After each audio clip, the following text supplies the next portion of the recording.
LEGO Star Wars has had many ups and downs over the years, but from 2016 to 2021, the theme started to lose its spark, with only a few sets really standing out. During this time, one year came along that changed everything, a renaissance year for LEGO Star Wars. That year was 2022. It brought over 29 new sets and introduced 63 brand new minifigures. Compared to the years prior, 2022 helped bring new life back to their previously withering theme. Welcome to the renaissance year of LEGO Star Wars.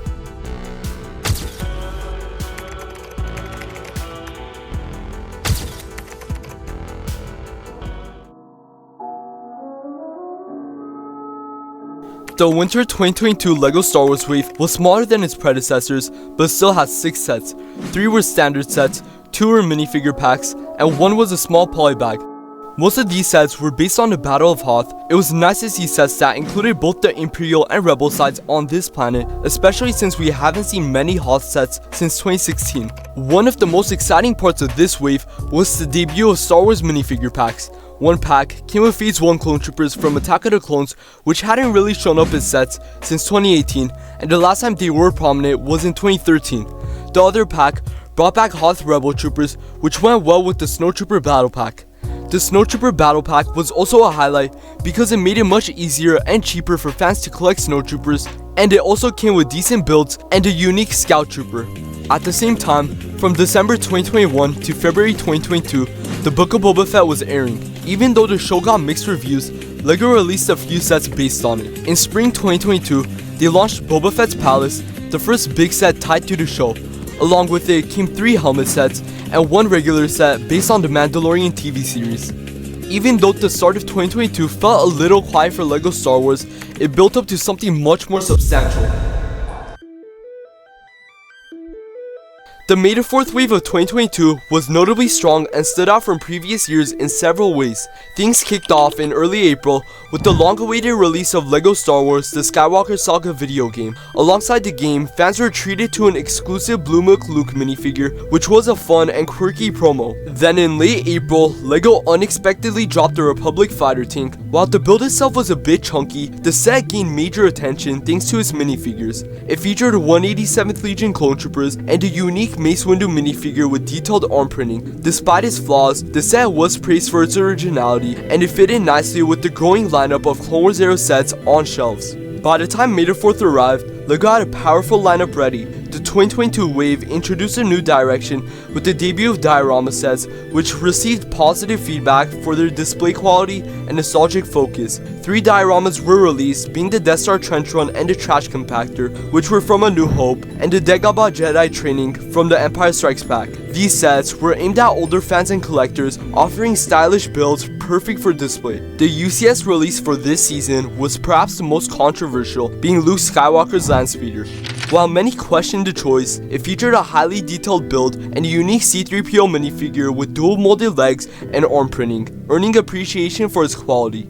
In terms of promotion, LEGO took a different approach in 2022. Rather than offering a minifigure or a micro build, the Lars Family Homestead Kitchen set was introduced as the May the 4th promo for this year. It included an exclusive Ambaru minifigure and a nicely detailed scene, making it one of the most well-received promos in years. Finally in June, LEGO closed out the season with one more set, based on the Book of Boba Fett, being the Mandalorian's N1 Starfighter. Altogether, the May the 4th season in 2022 was packed with variety and collector appeal, marking a high point in LEGO Star Wars' history. As summer approaches, LEGO Star Wars fans had a lot to look forward to. A wave of new sets was on the way, and alongside them, excitement was building around 2 major live-action shows, being Kenobi, which had just released, and Andor, which was set to premiere soon. To celebrate, the 2022 summer wave brought us 8 new sets, many of which were tied to these shows, along with other iconic moments from the Star Wars saga. One highlight was Obi-Wan's Jedi Starfighter, released in honor of Attack of the Clones. This set featured a strong minifigure lineup, including the first ever Kaminoan minifigure, a character long requested by fans and never seen in LEGO form before. Meanwhile, LEGO expanded its support for the Bad Batch, which had only received 1 set the year prior. This time, they gave fans the Justifier, which introduced a sharp new Cad Bane minifigure, a new Omega, and a sleek design. On the other hand, the wave wasn't without its controversial choices. Set 75332, aimed at younger builders, gained a bad reputation for its high price and odd-looking builds. Similarly, the Obi-Wan Kenobi vs Darth Vader set drew mixed reviews, praised for its detailed minifigures, but criticized for its lackluster terrain-based build. Still, the Inquisitor Scythe transport from the same series redeemed things for many, earning praise as one of the best sets of the year thanks to its clean design and high-quality minifigure selection seen with the Inquisitors.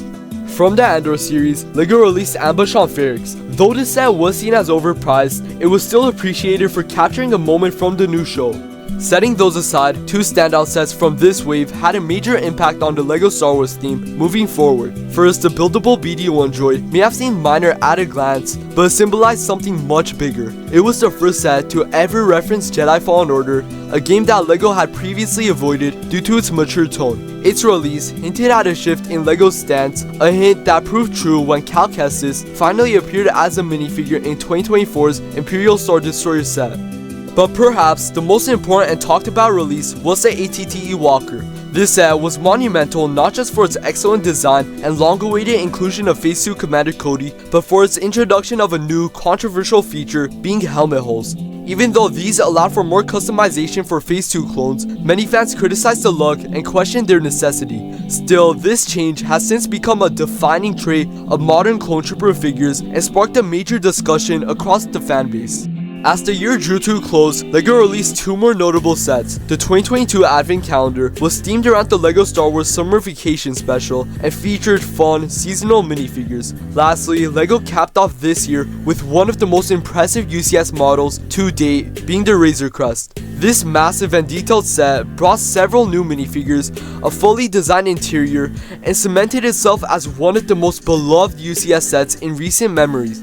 Overall, while 2022 may not be the absolute best year of LEGO Star Wars, it brought back a surge of innovation and energy back into the theme. What made it stand out as a renaissance year was its versatility and the way it revitalized sets on store shelves. Unlike 2020 and 2021, where sets felt limited or disconnected, 2022 offered a well-balanced mix that tied together multiple eras, from the prequel and the Clone Wars to the Mandalorian.